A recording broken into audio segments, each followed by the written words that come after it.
fantastic to see you, and congratulations on the first season of Cosmos, A Space-Time Odyssey. You did a fantastic job, but we know going into the season 2, you've said it's going to be a nucleus for hope. Can you explain the premise?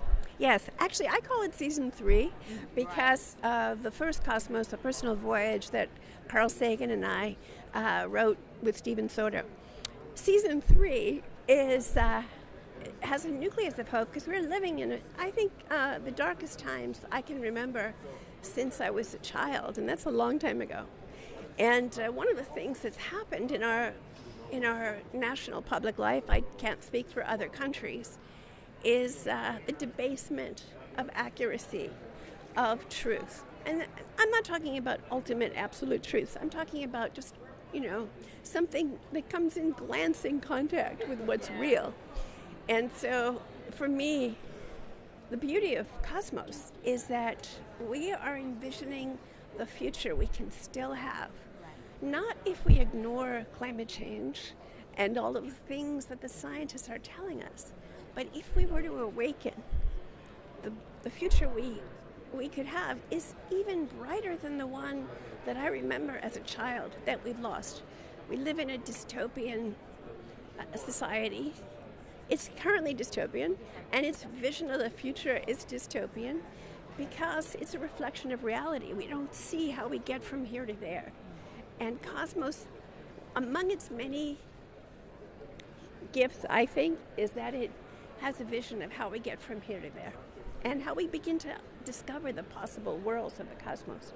Absolutely, and it's something that obviously the late Carl Sagan, your husband, he started off with, and I wondered if he was mentioned in the previous season, whether he would be coming back in any way, shape or form for this season. Absolutely, because for me, Carl embodied the values of Cosmos inside, deep inside. He was that person. And so part of one of the stories we tell is the story of his childhood and how his coming of age involved 2 brilliant scientists who hated each other, but who loved Carl. And he was kind of like, he felt like he was the child of divorced parents, he said, because his own parents were happily married, but these 2 brilliant scientists, and in the process, they 3 of them really pioneered the space age. So it's a fascinating story. It's one of the many stories we get to tell.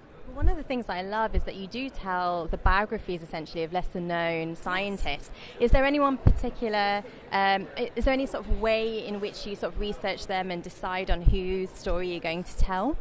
Well, it took me 5 years from the previous Cosmos, from the conceiving of the previous Cosmos, of a lot of reading. And there were some stories that I had from back in the day when Carl was alive that I always wanted to tell, as well as other stories that I had discovered since. And when I joined forces with Brandon Braga, we sat down and together we sort of winnowed through the best stories. And I think we have, well, at least 3 stories that no one knows that are so dramatic and so unforgettable that I'm very excited. And the way we're telling them, we're using different methods. We're using stop action. So we got, the animation we did last time, building on that with our tremendous animation team, and then creating new modes of storytelling for this purpose. Fantastic. I can't wait to see those. And one of the other things I was wondering is, because obviously now that the show has gone out to different countries and you've had, I think, 750 million views on that, what has the fan reaction been? What have the messages been that you've got back? Give us more Cosmos. I'm so thrilled to Hurry tell you. up with it, yeah. It's amazing. And maybe I've been insulated to some degree from the criticism. I think, the only criticism I have seen comes from a very fundamentalist point of view. Whereas I think most people love the idea that there's something you can watch where you can be totally high and you can be learning something about nature that really touches every part of you. So I'm just thrilled with the reaction. We're in 181 countries. That's most of the countries on this little planet. And yet, there's a kind of cross-cultural hunger for something that's not only rigorously scientific, but also gives you that spiritual uplift, that high of being part of something much bigger than you are. Well, there's one thing I was wondering, because I heard that somebody said that you were ineducable, and that's actually something that I relate to. Same thing happened to me, and then I ended up going to med school. So I have to wonder.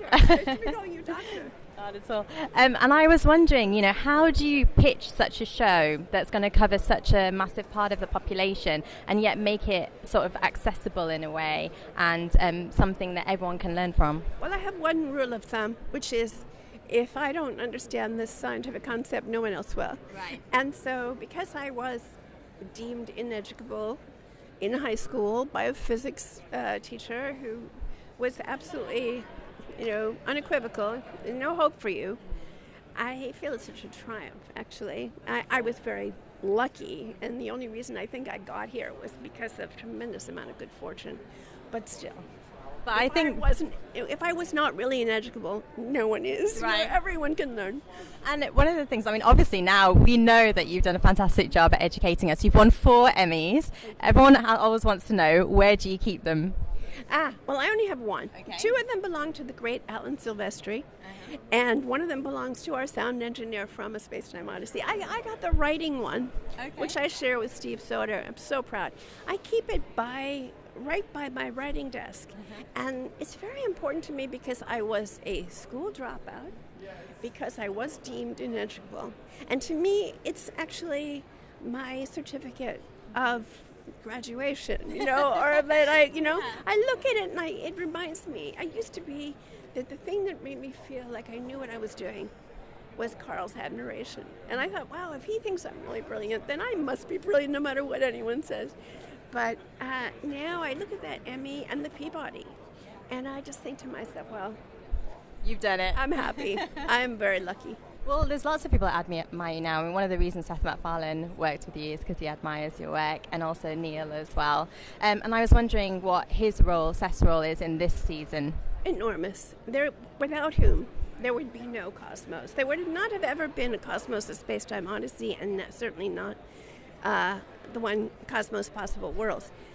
Seth played a huge role in the 2nd season, from bringing me to Peter Rice, making Peter Rice watch the DVD of the original series, doing everything he could, offering to pay for the pilot, and then playing a very fundamental creative role in every script, every final sound and color test and color timing, everything. His role will begin again shortly, because right now he's working on the Oval and other projects. So I know he'll be with us. I can't say enough about him, and I adore Neil. And sorry. That's awesome. Well, one of the things I was going to say is, because obviously Seth is known for his voices, and you have lots of celebrity voices in the show. Can you tease any that might be appearing in season 2? Well, one of them is the great Viggo Mortensen, who plays one of the 3 heroes that I mentioned to you that no one knows about. And I think that one is really going to knock people out and stun them.